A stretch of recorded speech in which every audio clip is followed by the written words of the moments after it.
going on, everybody? Welcome to the Athletic Hockey Show, the Wednesday Roundtable Draft Edition. That's right, doing the show on the day of the draft. Always a blast for guys like me who are not in Nashville. A couple guys I know are in Nashville, Jesse Granger and Mike Russo. You know, I'm not there with all you guys having a good time covering this whole thing, which means I feel pretty good this morning. You guys look like you had a good time the last couple of nights. Yeah, Jesse. Rob.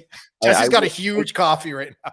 Giant iced coffee. I wake up to a text from Rob saying, "Hey, we can do the podcast earlier if you guys would like." I'm like, "Now, Rob's clearly not in Nashville because no one here is asking to do anything earlier in the morning. What is wrong?" Well, when we set up a time to do a podcast, people will throw out, we have a chat group and Russo's like, well, I got to do this. I got to do that. I said, well, if you want to go earlier, that's fine by me. And then right away, I just get late night. We're keeping the exact same time.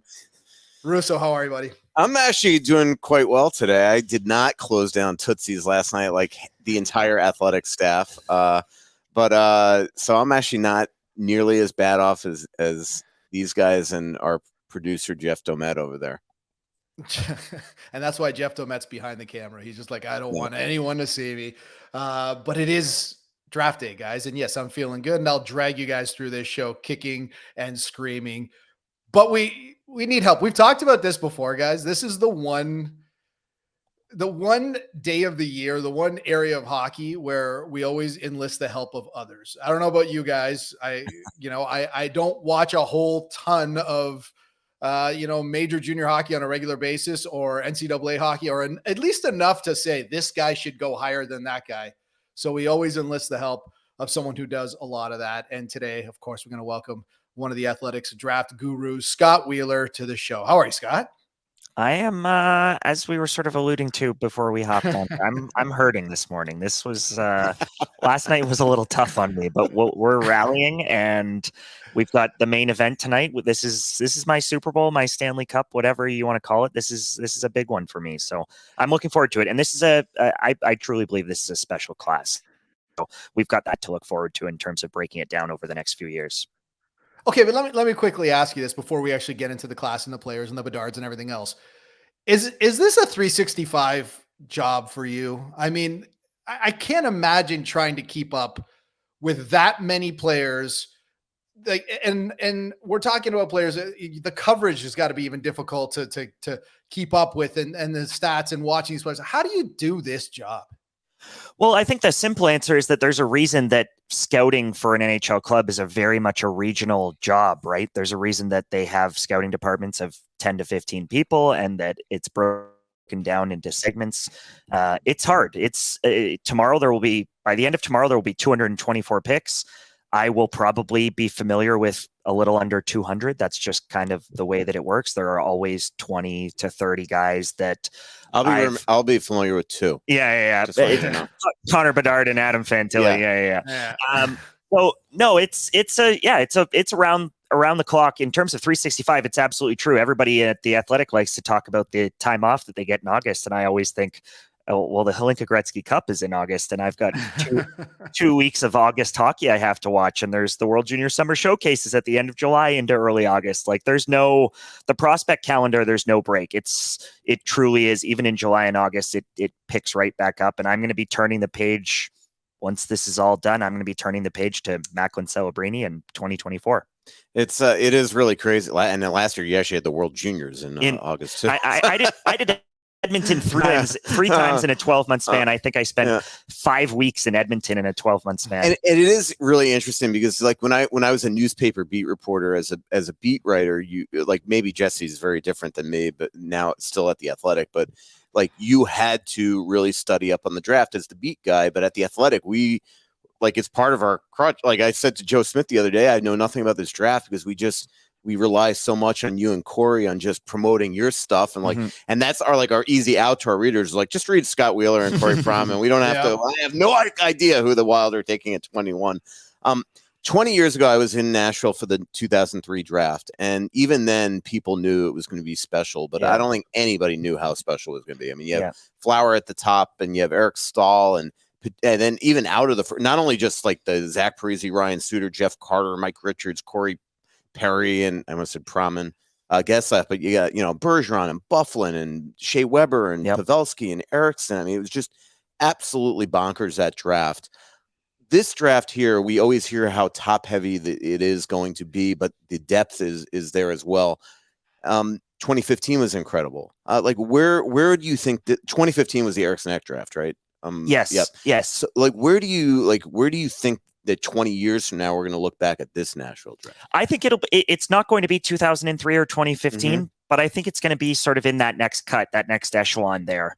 2015 is an interesting one because it was the McDavid draft, of course, and it was the Jack Eichel draft. I take it as the Eriksson Ek draft. Sorry. Yeah, that's exactly what it was, though. When you said that, I'm like, what are you talking about? I'm like, I think it's the wrong draft. No, but in hindsight, though, it was Thomas Chabot, Brock Besser, Sebastian Aho was a second-round pick. Yeah. Travis Konechny, you go down the list, Matt Barzal, Mikko Rantanen. That's the story for me. That's the story of 2015. As much as it's McDavid, it's the depth and the quality of star players that were sort of available deep into the draft. I think this has a similar feel to that. You've got the top five. The top five are the top five. They are legit sort of star level talents. I would have taken all of them over Juraj Slafkovsky and Shane Wright, et cetera, last year. So you've got this sort of really top heavy feel to it. But it's going to be at forward in particular. This is a special group out of the WHL. We've been hearing about this Western Canada group for 5-6 years since they were 13 years old. This was expected to be a special group out of the WHL. It's a really good group out of Sweden. And at forward, you're going to see to the Wild in the 20s, and you're going to see star players taken in that range. And that's not something I'm typically comfortable saying out loud the day of the draft, right? Like that's unique. It's a little bit weaker on defense. There have been 4 or 5 kids that have kind of emerged as this season has progressed. A year ago this time, the expectation was that there wasn't going to be a defenseman taken in the top 10. Now you might have 1 or 2 taken in the top 10 tonight. But at forward, you're going to see not just Will Smith and Matvei Michkov and Connor Bedard and Adam Fantilli and Leo Karlsson. Past those 5 guys, you're still going to see, I think, 4 or 5 like legit frontline, first line players taken out of this draft class in the long term.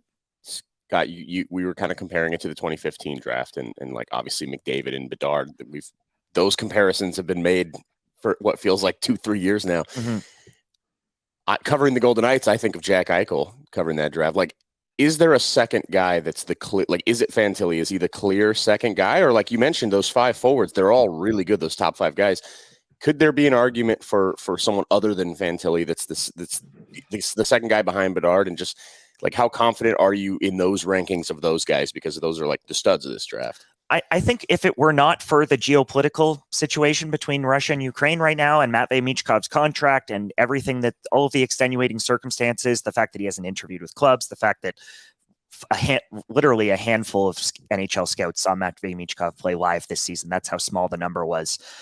If it were not for all that, if he were playing in a typical schedule, if he were we were talking about Edmonton, if he were in Edmonton, if he were in Halifax for the World Juniors, if he was even in Switzerland for U18 Worlds, we would likely be having a conversation about Matvei Michkov ahead of Adam Fantilli. Like I truly believe that's where most NHL scouts would land. I did a survey in advance of this draft, and they all told me if all else broke equal, Matvei Michkov would be the number 2 guy in this draft. So I think that's really the story of day one. That's going to be the story of today's. Where does he land? That is the biggest domino of this draft.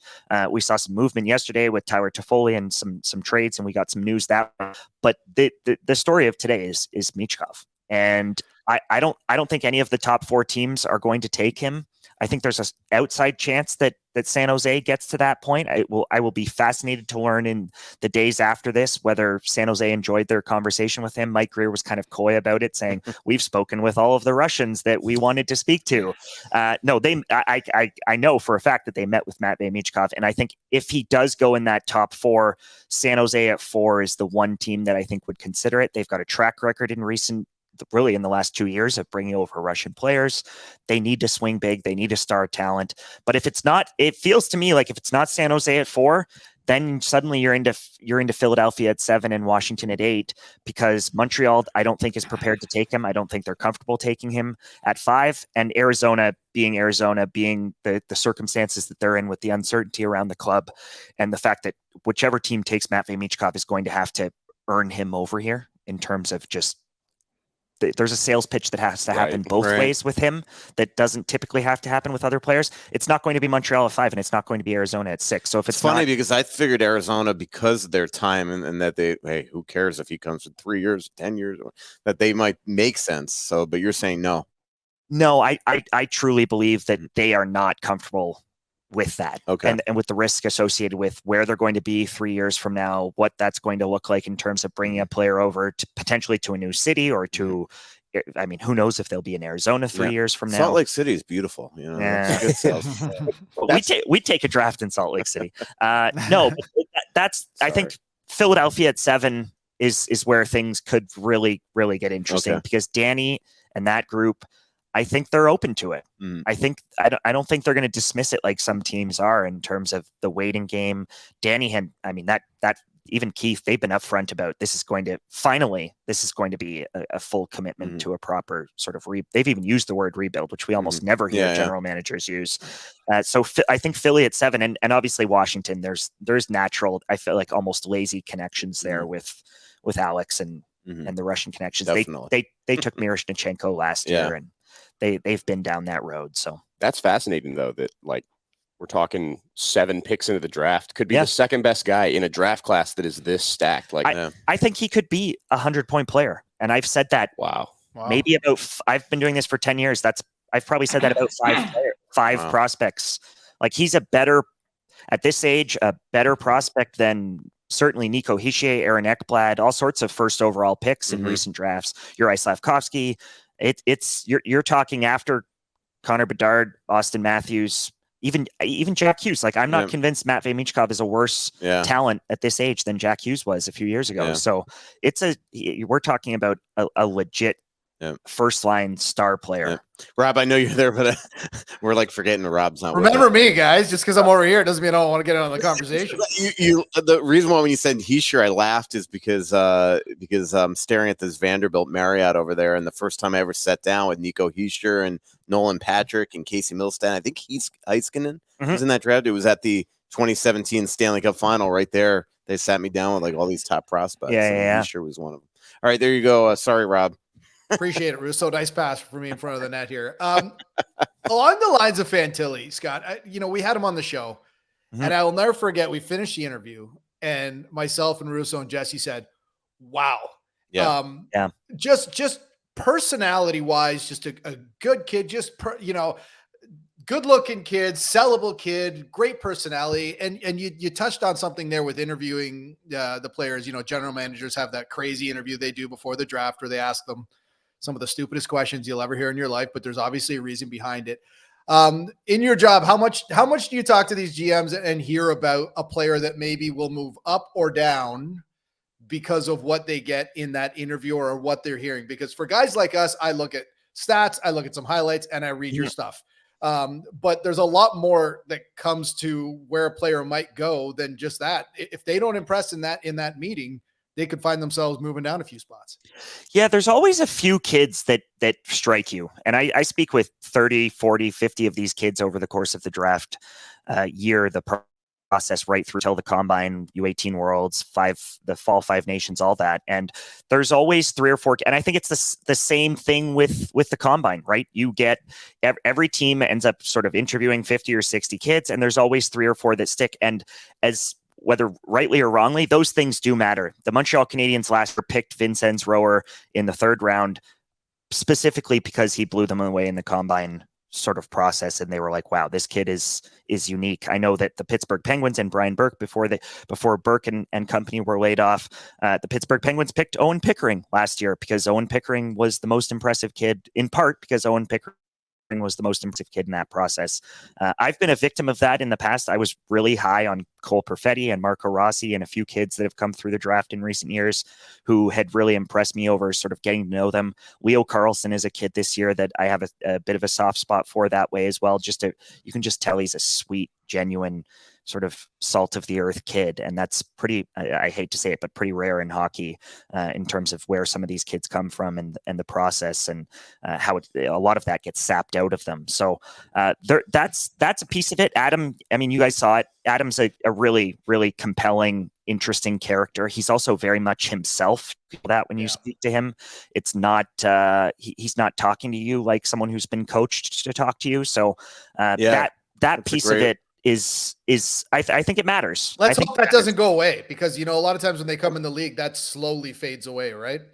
Well, and we were talking about Jack Hughes moments ago, and that's the all-time draft for me in terms of the kids. And I think those kids are going to lead a bit of a change here. Like we've seen it with Trevor Zegras, we've seen it with Jack Hughes, that age group, Cole Caulfield.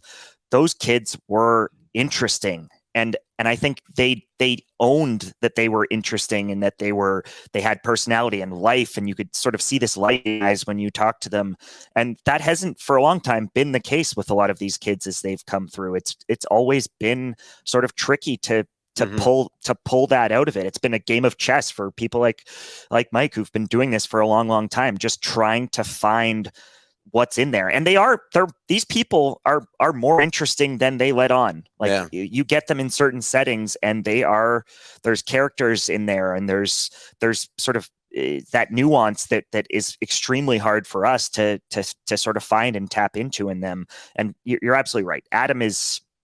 Adam's a really good, interesting kid that way. I got to know him through this process and did a big feature on him. And he was on my flight into town from Toronto, and him and his family and his brother Luca, and like you can just tell that they're impressive that way. And I think that push comes to shove. Maybe that's the deciding factor for the Anaheim Ducks at number 2, that he's an impressive kid. I like that Will Smith too. I talked to him at the Stanley Cup final, and he's bubbling with personality. Why, you get this question all the time from fans. I think you see a lot of other sports where it's just, I don't know if easy is the right term, but it just feels like it's easy to jump to the top of the draft. Like, oh, we're going to give this and move into the 2, 3, 4. That rarely, if ever, happens in the National Hockey League. Why is that? Why is it so difficult to, you have teams that, you could trade 2 seconds and get that extra first and draft Corey Perry and hit that diamond in the rough and get Getzlaf and Perry in the same draft. But very rarely are you able to package things together to catapult from 25 up to 5. Well, why is that in the National Hockey League? Yeah, it's a fascinating dichotomy with our readers too, because they all think it's easy. I do Q&As and mailbags and all of that, and 50% of the questions are about the players, and 50% of the questions are, tell me about whether my team could potentially trade up or down here, and specifically with the top picks. I think part of it is that it's a Wikipedia bio thing. Like if you trade that pick, whether it's the right move or not at the time, whether you've calculated the risks at the time or not, if you trade that pick and that player becomes a star player for another organization, it is on, if you're a general manager, that's on your Wikipedia bio. Like that's on your tombstone. Right. And so I think that is very much part of it. These guys will all tell you, we're going to make the best decision for our club, et cetera, et cetera. But I think there's a lot of subconscious to that of if this goes south, it's a game breaking, career making. It's a punchline for me for the rest of my career, and nobody's it to be the wrong guy, or whether it's trading out or trading in, and you take the wrong guy and you move up and take the wrong guy. We all remember. You're right. I was just, are the one I was going to throw you doesn't have to be the first round. Remember when the Wild moved back one spot, gave it to Tampa, and they took Braden Point. Yeah. And the Wild took Louis Belpedia. And on the flip side, one spot. On the flip side, remember the Jesse Puljujarvi. Yeah. Right? Everybody said that he had to be the 3rd overall pick. Yeah. And in hindsight, Pierre Luc Dubois, that was a ballsy move by Jarmo. And in hindsight, very much the right move by Jarmo. And so it can go both ways. You have to sort of put your cards on the table and own whatever decision you're going to make. Yeah. I think Montreal's in an interesting spot this year that way, where I don't think Ken Hughes is prepared to take Matvei Michkov, and he is prepared if Matvei Michkov becomes the 100-point guy in this draft class, other than Bedard. I think he's prepared to live with that, and that takes guts. And there are general managers who are on the hot seat, and general managers who are early in their process, like a Danny Briere or like a Ken Hughes. And I think those guys feel like they've got the wherewithal where if I make a mistake, it's not the end of me. But there are general managers who feel like I can't afford to make that sort of massive error. Yeah. And that will live with me and haunt me if I do. So I just think that's part of it. Even if the prices are aligned, even if there's a huge deal on the table for a top 5 pick, it's still so difficult to pull that trigger because if you screw it up, it's never going away. Yeah. Pugliarvi is not getting an 8-year, $8.5 million deal in Europe next season. Definitely not. When he's playing there as opposed to but that was a mouth on the floor. Yeah. Like that was a jaw-dropping decision at the time. Remember when Wheeler went 5? Like it was Wheeler 5, right, to Arizona. Yeah, everybody was like, "What the heck?" Turned out to be a pretty good pro. Yeah, this draft is obviously, we've been talking about how strong it is. What team do you think, based on their picks or maybe just the location of their picks, kind of, is there a team you think has the most to gain today and tomorrow? That I think this is a very big 24 hours for the Red Wings. Like they feel to me they pushed last year to be better.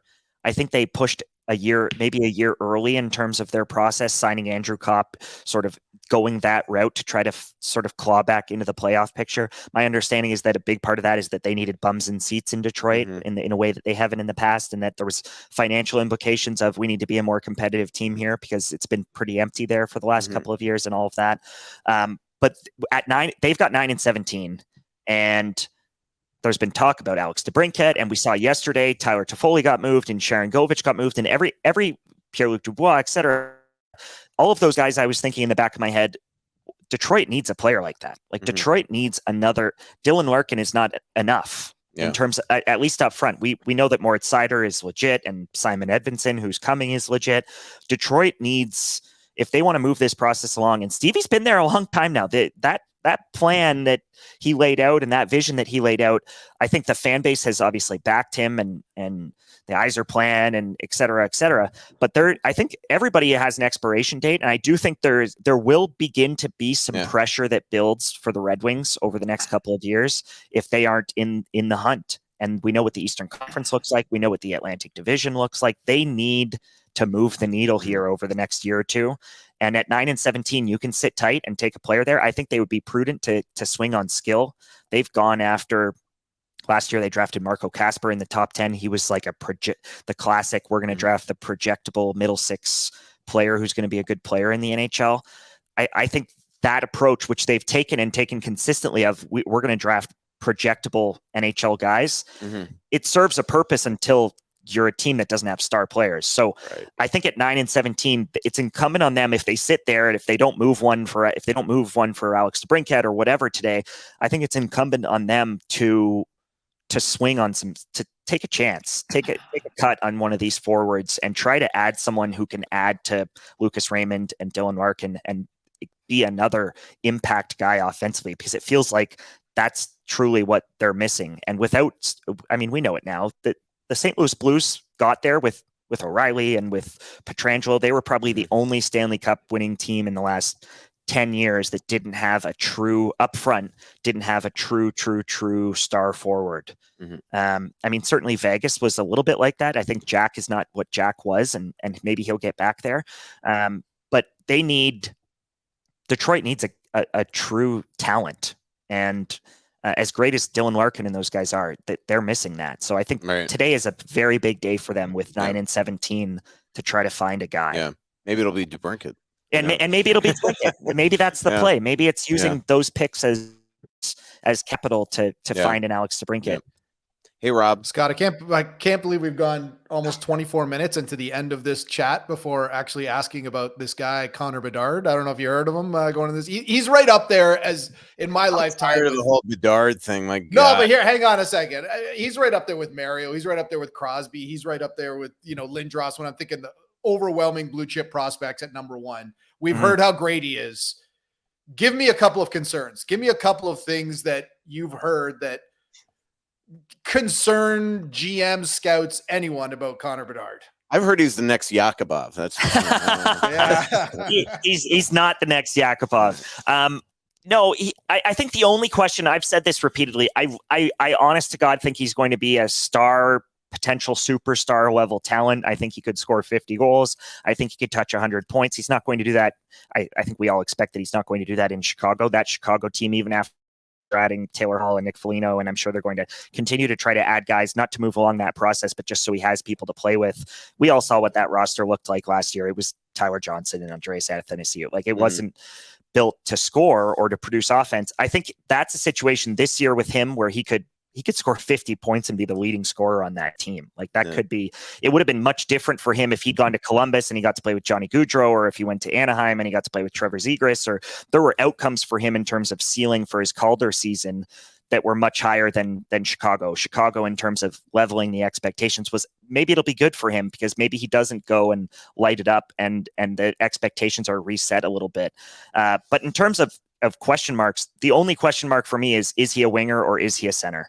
I think that at this point, he's either going to be a first line winger or he's going to be a first line center. I don't think there's expectations or question marks in terms of being less than that, which is a crazy thing to say about a 17-year-old kid, especially him. People forget he's born in July. Like he's one of the youngest players at the top of this draft. So he's going to be entering this next season barely 18 years old. But in terms of the skill, the talent, the playmaking, the competitiveness, he's added a chip on his shoulder over the last couple of years, has really become a feisty kid after the whistle. He's in scrums and sort of doing things that surprise you that way, where he started to run his mouth this year. And like, I think he wanted to show teams, even though I'm 5'9.75", which is what he measured in at the combine, he wanted to show teams this year that he was a competitor and that he was going to fight and battle and he'd cross-check you after the whistle. And like, I think he felt that he needed to show that. And that was a question mark of, can he be a center in terms of the competitiveness piece, the physicality that comes with playing that position. But that is really, I think, the only thing that the Chicago Blackhawks have to find out next year is what position do we want him at long-term? And then they need to commit to that. Like, we've seen it. Tim Stützle started on the wing and then ended up at center, but I think by and large you need to make that decision pretty early for the player, and so he knows what the expectations are. And so that's it. It's just center or wing. I think he ends up at center, which is saying something about how many 5'9", 7'5" first line centers are there in the league, right? Like, it's a pretty small group, but he's a pretty special player. So I do think he likes it. He wants to be in the fight. You want the puck in his hands as much as you can have the puck in his hands, and it will probably land at center, but that is quite literally the only question that I have about him. Wow. There's nothing in his game that I think worries people. Even this year, he started to play make a little bit more. There was a time when he would tunnel vision, right? He was looking for that shot of his all the time, and he was shooting into shin pads, and he was sort of fighting it offensively at times where he was trying to force the issue a little bit too much. This year, I think he learned to use that shot as a weapon for his playmaking game so that he could, if they're going to try to block every shot that I take, I can use that as an option to open up things for other people. So they're really, and it's a bold thing, but there aren't many question marks there. Yeah. I love how you said we're surprised at how young he is. That's because you get exceptional status at 14.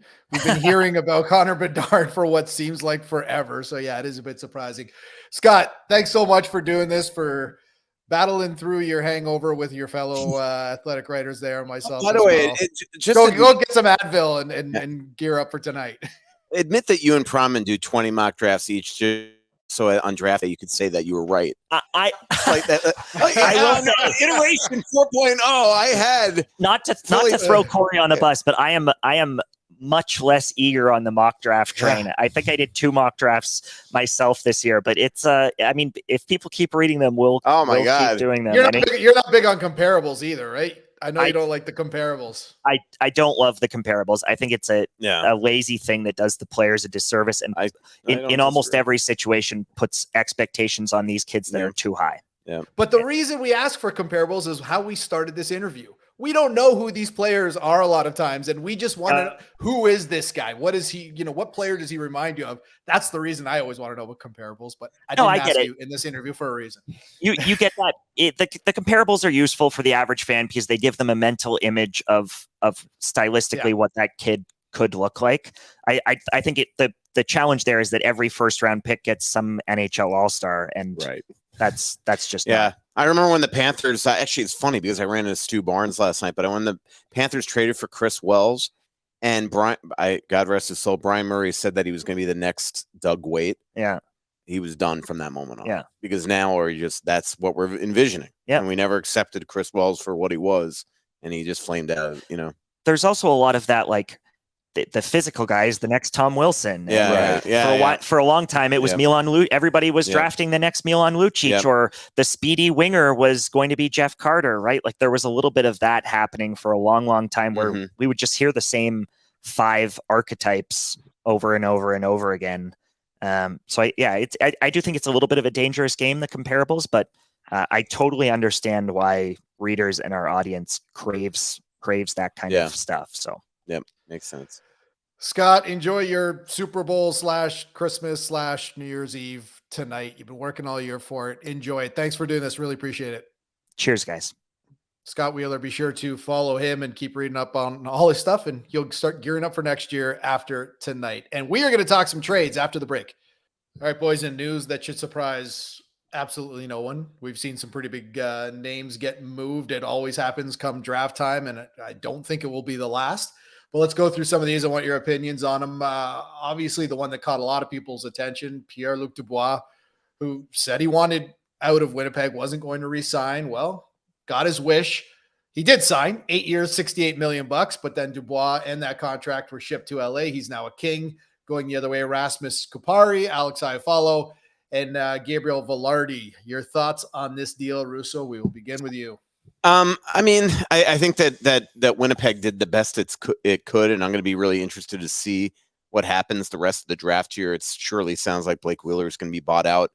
Obviously, I think Hellebuyck is going to be traded potentially to Jersey, but I think there's some, Scheifele too, right? Yeah, and we've discussed with Jesse, really what are the costs that you want to pay goalies these days, and I think that is one of the biggest conflicts going on right now behind the scenes in Jersey is how much are you willing to pay Connor Hellebuyck? I think a lot of the analytics folks in that organization aren't keen on paying a goalie $8.5-9 million. And then, as you mentioned, Rob Scheifele, I'll be honest, I am not the biggest Pierre Luc Dubois fan. I am not. And I think eight times eight and whatever it was for him is pretty hefty. But man, is LA loading up, and they're up the middle right now, Jesse. They are as good as there is in the league. Yeah, I mean, Kopitar, Deneau, and Pierre Luc Dubois. That's a incredible. Yeah. And where's Byfield step into this? Right. That's really interesting.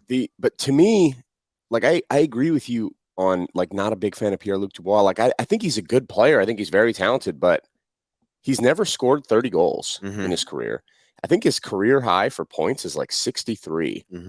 So if you're going to pay him almost $9 million a year, he's going to have to exceed those numbers by quite a bit to reach that level of impact that you're expecting out of a player that makes that much money.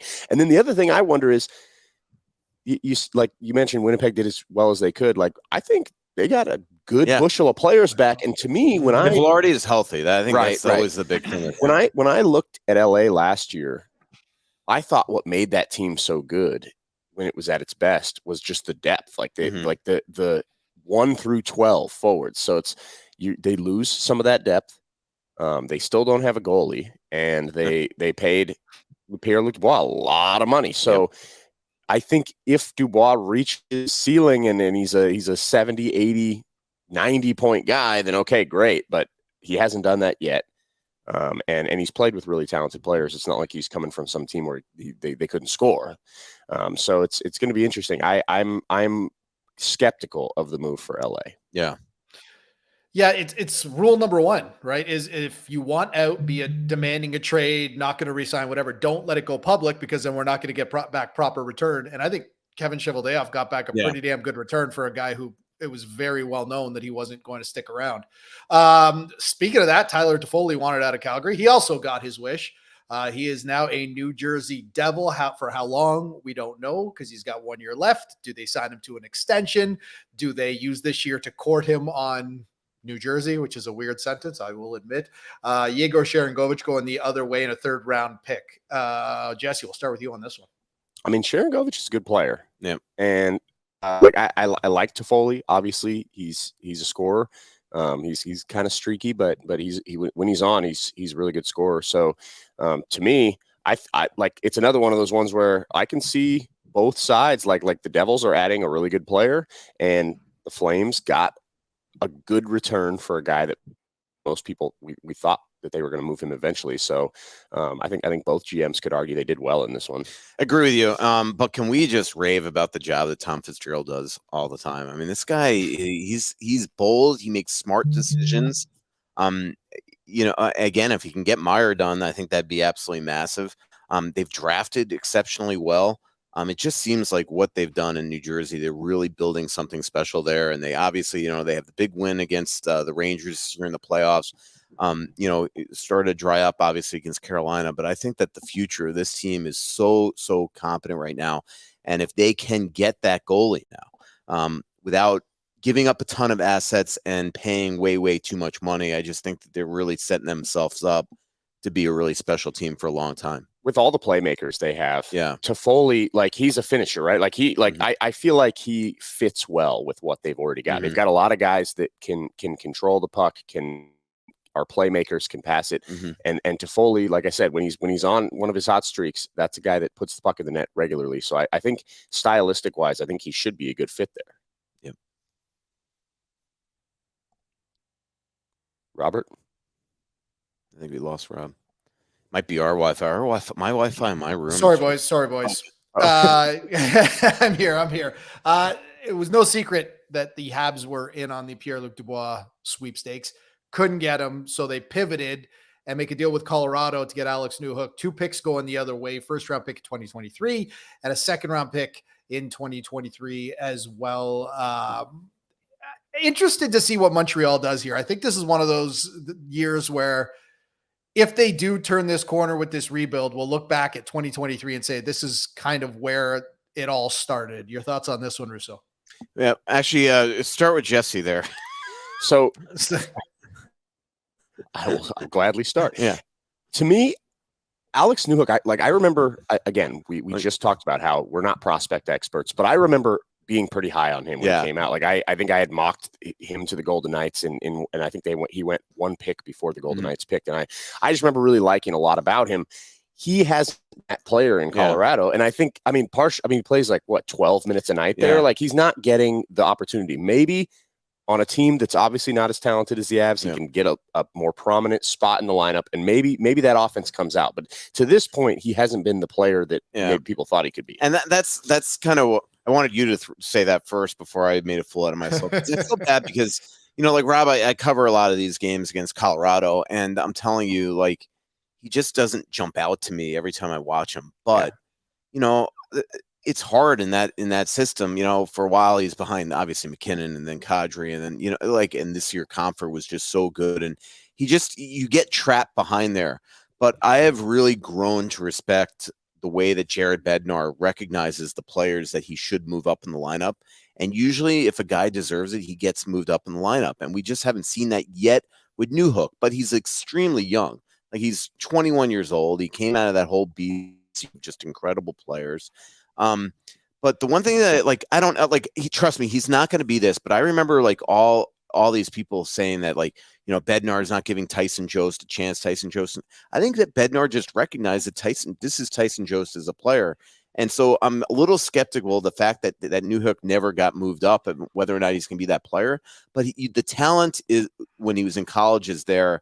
And you put him now in a young situation in Montreal that is clearly a team on the rise. They're going to surround him by really, really good young players. And obviously Suzuki's getting up there a little bit, but he's still a very young captain. And you have, Caulfield and some of these great, the Slovak kid that they took last year. I actually think it's a really good fit for him. What I hope is that Montreal fans are just patient and let him grow with that process there. And if that team could grow together, I think they are going to be really good. But I'm just right now skeptical on just what I've seen from Newhook, but I'm not saying that I think he's going to be a bust or anything like that yet. So the Blackhawks, obviously one of the talks of the draft. They have the #1 overall pick, and also kind of stole the spotlight with a big deal a couple of days ago. Taylor Hall, Nick Foligno are now Chicago Blackhawks, pulling off that deal with the Boston Bruins. Alex Regula and Ian Mitchell going the other way. This one was one of those ones that kind of made me raise my eyebrows. Were you guys surprised at this deal at all? And we're going to start with you on this one, Russo. Yeah. I actually was, but in hindsight, obviously they had to add $10 million worth of players just to get to the cap ceiling. Floor. Hall, you put him. That was the one thing that Wheeler said that I disagreed with a little bit. Is now that Hall's there, I actually think Bedard, they're going to elevate each other points wise. I don't think that Connor Bedard now, like 4 days ago, Bedard might have been the guy that led them when scoring for 50, but I got to think he's going to get more than that now if Hall's healthy. And I do think that they're going to help each other. The Foligno one, man, what a lifeline for Nick Foligno. Yeah. I mean, they essentially acquire him. Look, and I love Nick Foligno, but it looked like his career was like kaput. And then they're like, oh, and here's $4 million just so we can get to the cap floor. But a young team, a great guy, more importantly, a great quote. Most important. Yeah, most importantly. But you put an influence like that in that locker room, and I just think it's the right guy. Like that's what they need there. So I love the trade for Chicago, and I love the signal that it's telling the fans that we're getting Bedard here. But now we're going to begin the process of trying to build this team into a winner rather than 5 years of rebuilding. And I do think it's a good message. Yeah. So initially I was shocked because it's like this team is not in win now mode. These seem like almost deals to like put you over the top to try to win. And that's clearly not the position they're in. But Scott brought it up and I totally agree. This is about developing Connor Bedard in the best way possible. Mentorship, like a mentorship sort of situation, right? In terms of giving him leaders that he can look up to and then we'll see how they handle themselves and do all that. But also on the ice, like he needs some good players so that he can play well and be confident and you're not just expected to do everything out there. I think adding some especially Taylor Hall, talented offensive player that is gonna, like you say, he's gonna have points. He's gonna make Bedard's life a little easier out there. And I think for all those reasons, this, like, to me, this isn't, maybe it's a lot of the rebuild, but to me, it's more just let's make sure things go well for Connor Bedard. Let's put him in a situation. We're probably not going to win a lot of games, but he can score goals and he can play well. Let's set him up for success to build confidence right off the bat and just get him going. So yeah, I think I like it a lot for Chicago. Yeah, that's always tough, even for the surefire number one picks we've talked about. I mean, the Marios of the world, the Crosbys of the world, you're almost always going to be on a really shitty team. And you have to get, you're not going to win in year number one. So there's got to be a way to keep that confidence up, and just being with a guy like Taylor Hall, I think certainly helps. One more, guys, before we go to break, because it happened today. Colorado and Tampa Bay pulling off a deal. Ross Colton, now a Colorado Avalanche, going the other way, a second-round pick in this year's draft. Jesse? So we were kind of wondering what Colorado was like. Okay, they traded Newhook. That caught us a little bit by surprise. I think Colton, he's an offense first guy, which I think they could use. Like, it sounds weird saying the Avs need offense, but like I think it's a good injection of skill to that lineup. And I wonder, Confer is RF UFA. Yeah, and it looks like he's going to market. Yeah, I wonder. Yeah, I wonder if that kind of 5.5. Yeah, well, that would explain it. Yeah. I wonder if this kind of signals that that's for sure happening. Like Confer and them are done. Yeah, that's what I heard last night, that was happening, which maybe is why this trade. Now it makes more sense when you put it in. They make the Johansson trade at half price together. A great trade to sort of take a flyer on a guy to see if he can absolutely fill that role that was missing last year with the loss of Kadri. It was really good, and you add Colton there, so they're loading up.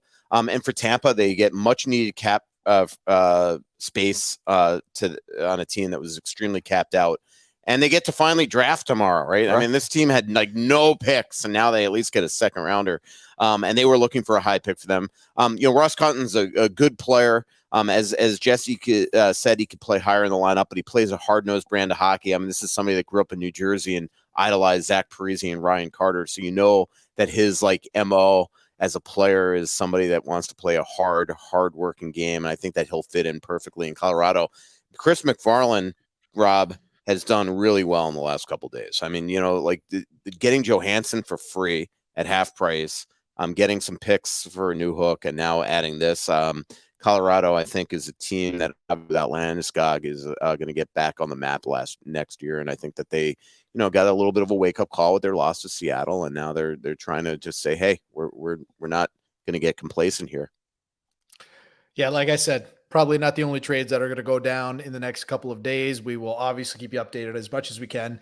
But as of this recording, those were the big ones. After the break, we're going to talk Erik Karlsson. We're going to talk NHL awards, a couple signings as well. So don't go anywhere. So we just talked about a bunch of trades, guys. The one guy who we've been hearing on the trade block for a long time is the one and only Erik Karlsson, fresh off that third Norris Trophy. He wants to move. The Sharks want to move him. Obviously, we talked about this last week. The biggest obstacle is that big fat contract and how much time's left. But, Pierre LeBrun wrote about this, certain destinations he's hearing: Toronto, Seattle, Carolina. Your thoughts on Karlsson? Does he stay in San Jose, or do we actually see him or GMs leave Nashville and he's a member of one of these teams? Russo. See, I still have a trouble buying it, but the insiders are starting to go to town on it. So I don't know. Usually when there's traction like that, it just feels like it's going that way. I mean, we saw that with Dubois for last week with LA. So like I still am skeptical, but it really depends on how much San Jose is willing to retain. Embarrassingly, we got 32 hockey writers here at the same hotel as the Sharks, and none of us have gotten the scoop yet, Jesse. So. Right, I know they had to move our. The Sharks had us move our like athletic team. Yeah, this is hilarious, Rob, because we were right next. We were in the room right next to them, and they were absolutely not. Yeah, like for everybody listening at home, so we have these summits when we come to these things because we got we have 75 people here over the company. Essentially for like a summit, you talk, you have these breakout sessions, and we were in the room next to them, and the Sharks says like and what was cool about it is that they actually moved us, the hotel moved us to a giant ballroom, so it was so much more comfortable for us. But the Sharks basically booted us out of our spot, and maybe that's why they were talking to all these people about Karlsson. Yeah, for me, Karlsson, I don't know how the money works. I've learned covering the Golden Knights to just ignore the money. It doesn't matter. I want Erik Karlsson on the Toronto Maple Leafs. Do it. That incredible. That type of puck mover with that talent up front. I have to see it. Erik Karlsson, Toronto, make it happen somehow. I would love to see it happen too, but I think Brad Treliving's got to wait to see how other dominoes fall before he can even know if they could afford him, right? And the Sharks are certainly going to have to eat some of this contract. But what's going on with Matthews? What's going on with Nylander? We're in a salary cap world, guys. The other big news this week, the NHL awards were handed out. The biggest surprise, perhaps coming via one ballot that has received all the attention. So Connor McDavid received every single first place vote for the Hart Trophy, except one. Seth Rohrbaugh of the Tribune Review Sports did not put him number one, did not put him number two, did not put him three, didn't even put him four, guys. He put him at number 5, and everyone went a little crazy. You guys just a tad crazy, because you're telling me that Oilers fans are just rational as it is anyway, right? They're the nicest fans to their own, to everybody. So yeah, hold on, Russo. Even Flames fans were saying this guy's lost it. I know you guys know him, so I'm curious on your opinions. You guys get to vote on certain things. Your thoughts on Connor McDavid, 5th place vote for the Hart Trophy. Yeah, I tweeted my ballot out right after the awards were all done, and everybody's like, is this you just proving that you weren't the one to vote Connor McDavid 5? Was it? I will say that there were probably 200 media members, Rob. Not probably. I think all of us, that when this happened, we all went back to our ballots to make sure we weren't ones that fucked up. Like I did. I went back to my ballot. I'm like, please tell me I didn't just go 5-1. I really thought that was the case. I thought it had to have been a mistake. Right. But, it was not. I went to Seth at the bar last night, and I had to ask him. I'm like, I got it. And it's funny. I walk up to him and I go, I got to ask you about a ballot. And he goes, okay, let's talk about my Calder vote I had. Like, but no, that's what I wanted to tell Oiler fans, by the way. Like, hey, who was the idiot that voted Stuart Skinner number 1 in the Calder? It was Seth. So, but no, it was not a mistake. He had an explanation. I don't really buy it, but it was a legitimate argument that he has. Yeah, and last year I think he didn't have Matthews and McDavid. So I'm like the grandfather of the freaking PHWA. So like I was just, like we had our meeting during this whole like controversy yesterday where he was just getting slaughtered. And during the meeting, somebody from the league who is not a proponent of us being transparent, they don't like this, sent me and said, just so you know, your colleague was just around the horn now. Not him as an interview, but they were talking about his vote. So now this is really nationally, and now he's getting slaughtered. And I was looking at him during it, and I'm like, I felt so bad for him. But then I talked to him after, and he stood by his convictions on it.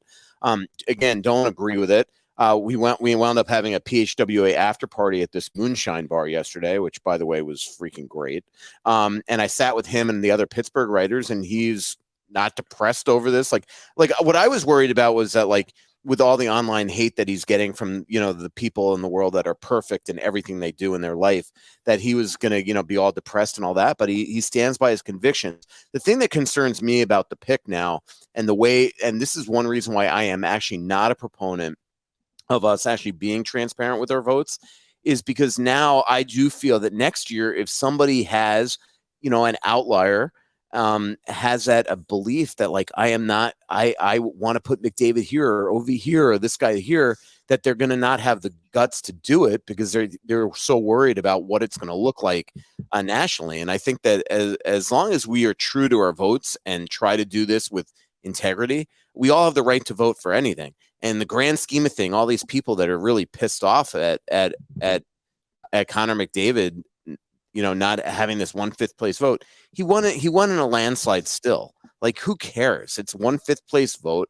Everybody else gave him justly the Hart Trophy, and it is what it is. But I don't think like we all just want to there are people just already like cancel him and all. I mean, it's just so stupid. Who cares? Like, we take everything so seriously. If that 5th place vote cost Connor McDavid, then I'm sorry, he should have never voted. But but that it did nothing. A couple of years ago, same thing. Like, Wild fans, Pierre, our incredible Swedish writer that lives here in the States, he had a case where he just didn't put him first for the Calder, so it was 99-1. He won in a landslide. Who cares? Wild fans went after this guy like it was the biggest injustice in the history of the world. They didn't vote. Like, that was his opinion, and this is somebody that knows the sport.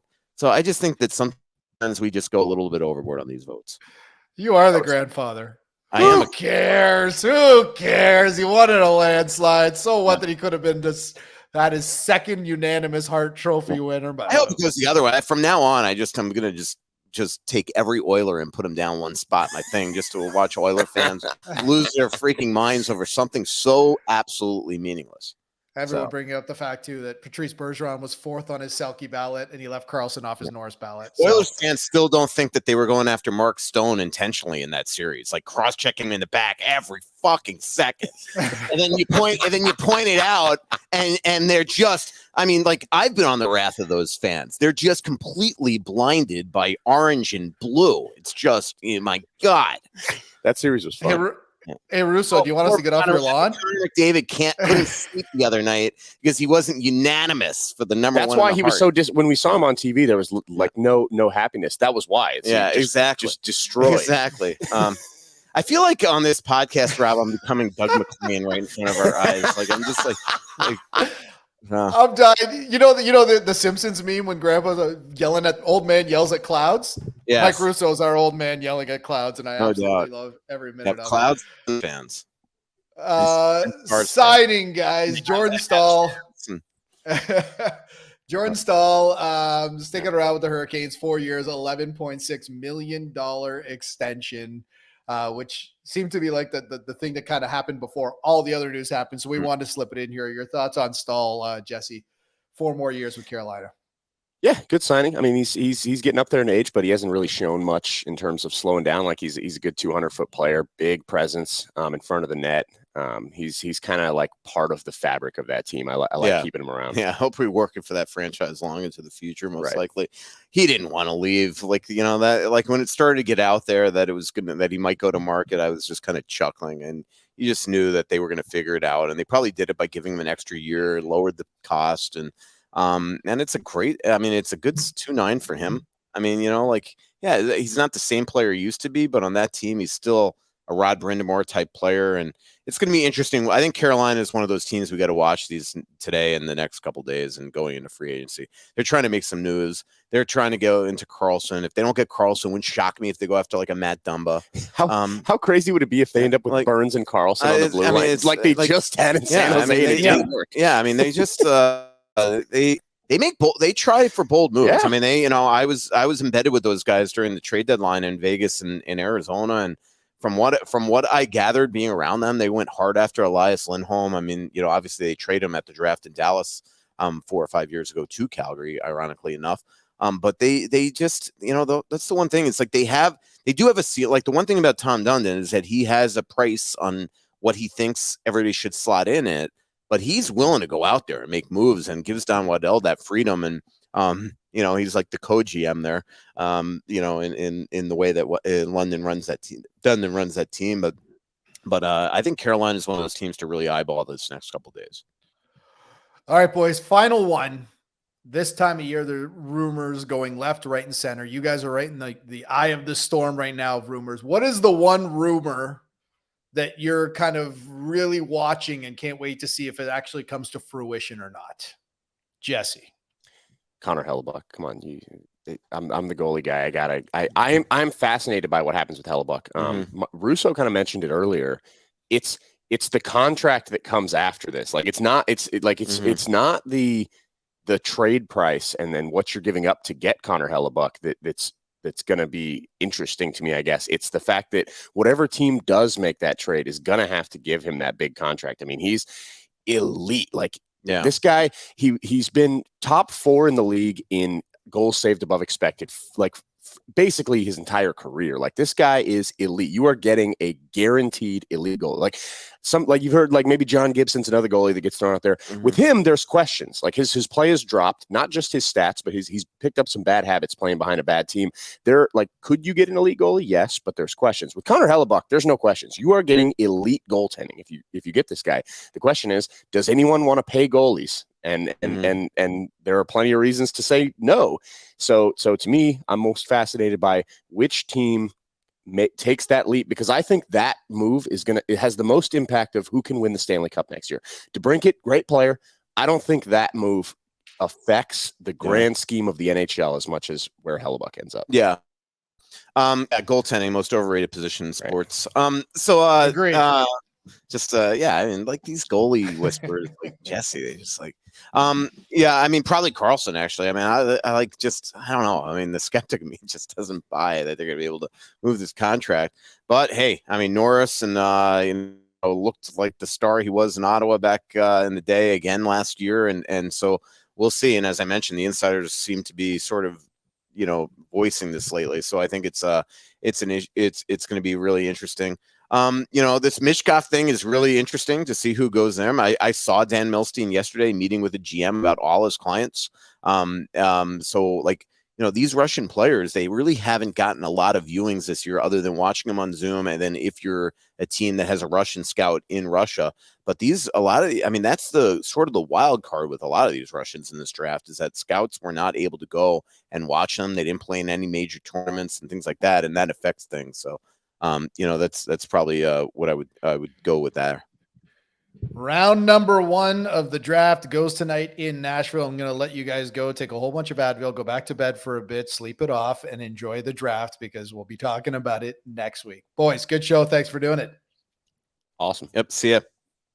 And I want to remind everybody that right after the draft, Corey Prodman and Max Bultman are going to have a post-first round recap tonight, so be sure to tune into that. And then Ian Mendez and Down Goes Brown are at the draft for their show tomorrow. So we here at The Athletic got you completely covered. For Russo, for Jesse, for Advil, for Pizzo. Thanks for listening. We'll see you next week.